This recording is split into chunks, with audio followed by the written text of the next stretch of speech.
Fala galera, beleza? Aqui quem fala aqui é o Rafael. E gente, eu vou fazer o vídeo destrinchando o primeiro episódio de O Pacificador. Então já peço aqui pra vocês, já deixem um like, deixem nos comentários, porque nesse vídeo tem muitos detalhes, muitos desenvolvimentos de personagens dessa série, muitas referências. Então, sem mais delongas, roda a abertura e vamos nessa.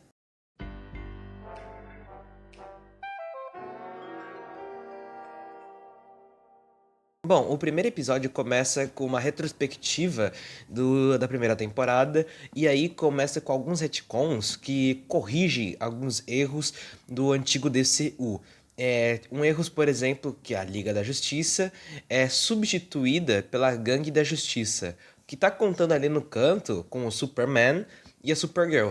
Isso já pode ser indicar um indício que um projeto futuro que seja do Superman e da Supergirl, porque o James Gunn disse que tem um projeto secreto da Super Família, então pode ser do Superman e da Supergirl juntos num filme só.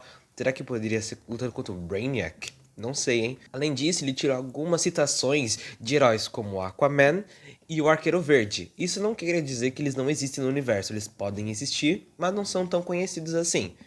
A história realmente, de fato, começa.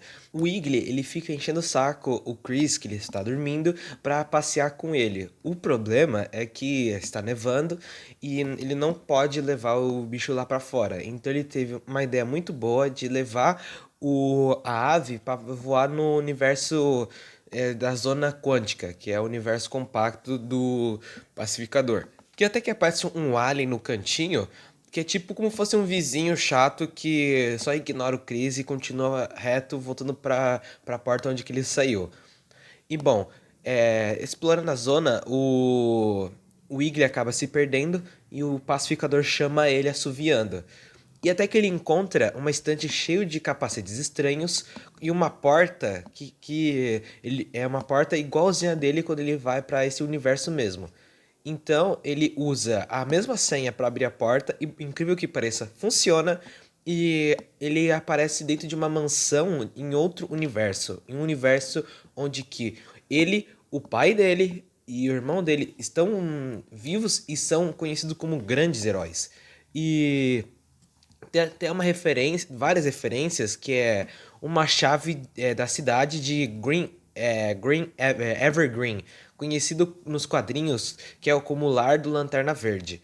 E também aparece outras criaturas, como o Rainbow Creature e o Ultra Humanite, vilões ligados ao Batman e o Superman, que eles aparecem numas tiras de jornais que o pacificador guarda na casa do outro universo. E o Chris acaba vendo seu pai e foge assustado, porque na primeira temporada, quando o pai dele morre, ele tem alucinações que o pai dele está vivo e está falando com ele na mente dele. Isso é muito legal porque isso acontece realmente nas HQs, ele tem alucinações com o pai dele que é, né? E é, e seria legal se continuassem isso, porque eu não sei se vão continuar que nem na primeira temporada que vão fazer isso ou só vão esquecer disso. E aí começa a abertura. Mas a abertura era uma nova abertura, né? Não é aquela do you really wanna, do you really wanna taste it? E é com uma música diferente chamada de Oh Lord, do Fox Shazam, que é uma banda muito boa, mas é uma banda meio esquisita, tá? Porque o James Gunn ele curte umas bandas meio esquisitas e ele disse que essa é uma das bandas favoritas dele, então é meio esquisita. Mas o que o diferencial nessa abertura que é mais um pouco focado no relacionamento, na dança romântica entre o pacificador e a Harcourt. E eu não sei se alguém também percebeu, aparece vários outros heróis como o Vigilante e uma outra versão do Vigilante. Então vai ser tipo uma. Vão ter desse universo normal e do outro universo. E também tivemos um vislumbre melhor dos trajes do pai dele, que é azul, e a do irmão dele, que é o Gif. 6 meses se passam e a Adebayo busca o pacificador para uma entrevista, porque o arco que o James deixa bem claro é que a Adebayo, ela, depois que ela fez o exposed da mãe dela na televisão aberta, ela não consegue mais emprego e a esposa dela acabou chutando ela pra fora de casa. E o pacificador, por outro lado, ele quer ser reconhecido como um herói de verdade. E isso dessa interação entre os dois, tem muita gente que vai achar que pode ter muito diálogo expositivo, com certeza. Mas é uma coisa que não é ruim, tá ligado? Para mim, flui naturalmente, não é uma coisa chata que nem algumas cenas do filme do Superman que, na minha opinião, teve alguns diálogos expositivos que não precisava ter. Quer dizer, acho que precisava, mas vocês me entenderam. Mas acho que aqui funciona muito mais do que do Superman. Tem muitos diálogos nessa série que funcionam muito melhor do que no filme do Superman. E o pacificador, ao decorrer da conversa entre os dois, ele pergunta sobre a Harcourt. A Harcourt, ela está tentando ganhar, está passando por um psiquiatra da CIA, se não me engano, para tentar encontrar um novo emprego para ela. Mas por causa do seu, não lembro se eles usam temperamento, eu não lembro qual que era a palavra, mas era porque ela tem uma áurea muito de homem nela. Temperamento. Ah, eu esqueci, mas tudo bem. É um temperamento masculino. E ela fica nervosa e ela fica, tipo, ela dando socos e dá pra ver que todos os personagens que aparecem nesse primeiro episódio, todos têm um problema em comum. Bom, agora depois eu conto disso no final do vídeo. O episódio depois mostra o Chris e a Debaio indo numa loja de brinquedos chamada de Frank Toys. É uma referência a um dos vilões do Batman chamado de Cosmo Crank, que é o Toy Maker, e não confundir com o Homem Brinquedo. Eles fazem exatamente a mesma coisa, só que um é do Batman, um é do Superman. Então não confundam, tá? E saindo dessa loja de brinquedos é uma mulher fantasiada de coelho. E essa mulher é uma referência também a uma personagem chamada Coelha Branca, que ela é uma vilã do Batman. E ela pode. E eu achei muito curioso porque ela podia estar tentando melhorar de vida, tentando ser uma heroína de verdade, mas destrinchada pela Gangue da Justiça e o Maxwell Lord, que estão lá fazendo a entrevista. E a piada é muito boa com ela chorando. Fala assim, e, bom, a entrevista acontece, como eu já disse, com o Maxwell Lord, o Guy Garner e a Mulher Gavião, que humilham o pacificador, dizendo que ele tem um montão de coisas, e eles não e ele acaba saindo com raiva, frustrado, porque foi humilhado e depois que a Hardcore também não foi aceita no trabalho, os dois começam o Chris vai pra casa dela e eles começam a conversar, dizendo que, como foi essa entrevista de emprego, etc. Aí chega no momento que o pacificador fala assim, ó, nós já ficamos juntos uma noite, então os dois já tiveram alguma coisa, mas acho que não foi tipo, ficarem juntos, se beijarem, etc. Acho que ficaram juntos conversando, etc. E o Chris, ele gosta muito da Hardcore, só que a Hardcore só se afasta dele. E o Chris fica frustrado com isso, com essa conversa toda. Eles acabam discutindo e ele acaba indo embora e acaba se entupando de drogas e outras cositas a mais. E só que ele começa uma festa a la The Boys, né? E ele fica tão doido assim, digamos assim, que ele acaba abrindo um portal que é o portal que ele vai para aquele universo, com aquela zona quântica dele, só que ele não sabia que ele estava sendo observado pelo Economus, que trabalha agora pela Argus essa que é comandada pelo General Rick Flag Sr. E também aparece uma personagem muito importante, uma personagem chamada Sasha Bordeaux, que nas HQs ela foi muito importante porque ela já foi guarda-costas do Batman e ela também fez parte de um dos grandes arcos do Batman, que é o arco Batman, Assassino e Fugitivo. E ela também já fez parte do grupo Checkmate, e que faria muito sentido se tivesse um grupo assim, porque já que nesse DCU temos vários subgrupos, então poderia ter um grupo chamado Checkmate, e seria muito, muito legal. Enquanto isso, o Rick Flag assistindo na TV, vemos menções e problemas acontecendo em Belle Reve e Arkham, ou seja, Arkham confirmado que existe nesse universo.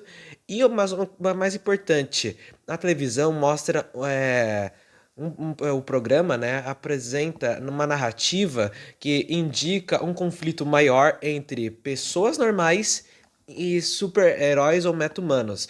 E isso pode ser algo muito interessante para o futuro para DC, porque essa coisa de ficarem as pessoas não ficarem tão confiantes assim que existem heróis, sabe? Tem tipo que nem os X-Men com as pessoas, que as pessoas ficam xingando os X-Men. Então, é como fosse isso, tá ligado?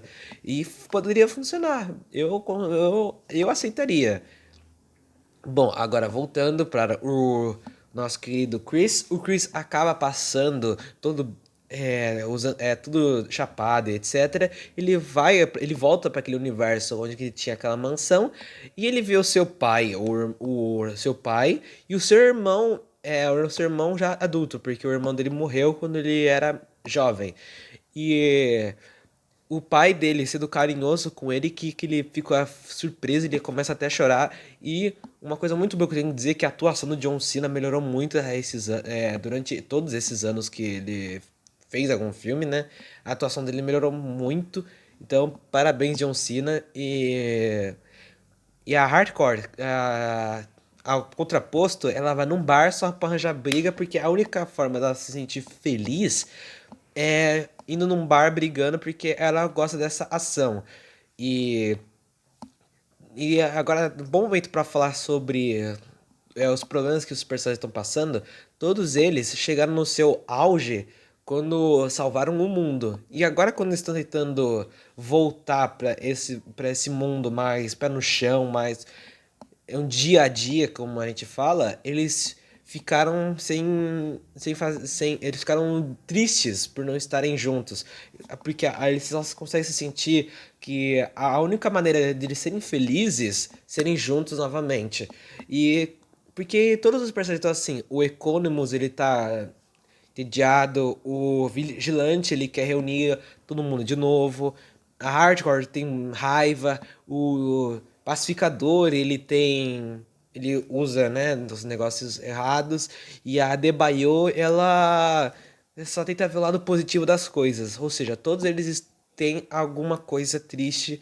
E isso é muito bom que o James Gunn faz, porque soa natural, sabe? Não me soa forçado que nem foi pro Jimmy Olsen e aquela namorada do Jimmy Olsen que, né? E eu gostei demais desse daí aqui. Agora voltando pro Chris, que o pai dele e o irmão deles foram beber, né? E conversar das coisas boas. Eu acho que esse pai e esse irmão dele não são de completo bonzinhos, tá? Então esperem que os vilões sejam eles, talvez, no futuro. E depois que o pai dele e o irmão dele saem, o Chris ele vasculha a casa, ele vê o quarto dele, ele vê várias fotos, inclusive uma foto onde que ele tá com a Hardcore, que nesse universo eles são namorados, mas por inconveniência não, pra história vir, o pacificador desse universo chegou pra tentar. Chegou e apontou uma arma na cabeça do outro pacificador. Então, o Chris, né, ele sai correndo e o pacificador vai atrás dele. Até que chega um ponto que eles começaram a lutar dentro do universo compacto, da zona quântica, universo compacto, e ele acaba matando ele no outro universo. E assim acaba esse primeiro episódio de O Pacificador. E olha, eu gostei demais desse episódio. As piadas são muito boas. Algumas coisas que eu achei desnecessário, porque eu não sabia que ia ter isso, velho. Eu juro que eu não sabia. Aquela cena, numa cena onde que tem um bando de gente, vocês vão entender se vocês assistiram. É desconfortável, tá ligado? Pra quem não gosta, como eu, mas foi legal as piadas, as referências. Ah, teve muita referência ao Batman, que até não falei que quando o irmão dele chega, ele fala que o outro pacificador está em Bloodhaven. Bloodhaven é a cidade do Asa Noturna. Só que é Bloodhaven daquele universo. Então eu não sei se no universo principal do pacificador tem Bloodhaven, mas deve ter, né? Porque vai ter o Batman, então provavelmente pode ter um Bloodhaven e ter um Asa Noturna mais pra frente. E foi isso que eu encontrei de referências, porque não tem assim tantas referências. E, cara, foi muito mais divertido. Eu achei muito esse episódio um pouquinho mais divertido do que o comecinho do filme do Superman, que o filme do Superman pra mim foi muito um chato. Falei assim, vamos lá, tem que contar, tem que contar, tem que contar. Esse eu senti muito fluido. E já que vamos ter muito mais coisas nesses restos episódios, então fiquem ligados que eu vou contar mais coisas pra vocês. Por favor, se inscreva no meu canal, deixa o like, deixa o sininho. E muito obrigado a todo mundo que me assistiu até aqui. Vocês são os queridos. Beijo lá. Fui.